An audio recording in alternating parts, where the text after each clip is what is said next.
ถ้าเลี้ยงงัวมันบ่ดี คนเฒ่า คนแก่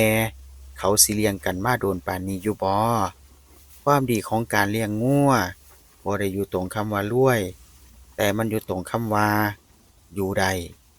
งัวบ่ได้ให้เงินทุกมื้อ แต่ให้ความแน่นอนอย่างหนึ่งว่าอย่างน้อยสิ่งที่เลี้ยงอยู่ตรงหน้ามันก็บ่เสียไปไส บางเทื่อเงินสดอาจจะบ่มีหลาย แต่มองไปทางคอกงัวยังเห็นงัวกินหญ้าอยู่ส่ำนี้ก็อุ่นใจแล้ว เลี้ยงงัวเฮ็ดให้ชีวิตมีจังหวะ มื้อใดต้องตื่น มื้อใดต้องให้อาหาร มื้อใดต้องสังเกตอาการ มันเป็นงานซ้ำๆแต่เป็นความซ้ำที่บ่ตั๋ว เฮ็ดเท่าใดได้เท่านั้น ความดีอีกอย่างหนึ่งคือบ่ต้องแข่งกับผู้ใด งัวบ่ได้ถามเราว่าฟาร์มข้างบ้านใหญ่ปานใดแล้วเราดูแค่งัวของเราใหญ่ขึ้นแข็งแรงขึ้นหรือยังแค่นั้นเอง